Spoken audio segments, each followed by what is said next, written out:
સુરત શહેરમાં ગેરકાયદેસર પાણીના વેપાર મુદ્દે સ્થાનિકોમાં ભારે રોષ ફાટી નીકળ્યો છે। ડિંડોલી બાદ હવે ભેસ્તાન વિસ્તારમાં પણ પાણી માફિયાઓ સામે રહેવાસીઓએ મોરચો ખોલ્યો છે। મળતી માહિતી મુજબ ભેસ્તાન વિસ્તારમાં આવેલી મંગલમૂર્તિ સોસાયટી નજીક ગેરકાયદેસર રીતે 8થી વધુ બોરિંગ બનાવવામાં આવી છે અને ત્યાંથી મોટા પ્રમાણમાં પાણીનું ખનન થઈ રહ્યું છે। આ પાણી ટેન્કરો મારફતે રાત દિવસ વેચવામાં આવી રહ્યું હોવાનું સ્થાનિકોનો આક્ષેપ છે। લાખો લીટર પાણીનું દૈનિક ખનન કરી મિલો અને અન્ય વ્યવસાયિક એકમોને સપ્લાય કરવામાં આવે છે। સ્થાનિકોના કહેવા મુજબ રહેણાંક વિસ્તારમાંથી ભારે સંખ્યામાં પાણીના ટેન્કરો બેફામ ગતિએ પસાર થાય છે, જેના કારણે અકસ્માતનો ભય ઊભો થયો છે। ધૂળ, અવાજ અને ટ્રાફિકની સમસ્યાથી લોકો પરેશાન થયા છે।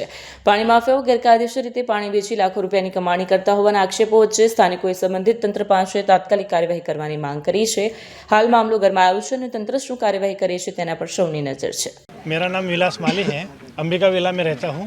यहाँ पे जो है ना 6 से 7 बोरिंग है, तो इसकी वजह से क्या है, अभी तो ठीक है चल रहा है, पानी है, पर आगे चल के समस्या हो सकती है पानी की। और यहाँ पे ये जो टैंकर भर भर के जाते बेकायदेशीर, तो ये मिलों में पहुँचाते हैं, तो ये अनुमति नहीं है तो भी मतलब ये चल रहा है भाई। जैसे वो जो मानसी वाला बंद किया तो वैसे भी ये बंद करना चाहिए, हमारी मांग है। किस तरह से समस्या खड़ी होती है बोरिंग की वजह से? क्योंकि रोड पे भी मतलब टैंकर बहुत से जाते हैं तो बेभान जाते हो, और रास्ता बहुत बिल्कुल ख़राब है, तो उसकी वजह से क्या आने जाने वालों को भी तकलीफ़ होती है, छोटे बच्चों को भी तकलीफ़ होती है। कभी कुछ एक्सीडेंट हो गया तो। किसका है?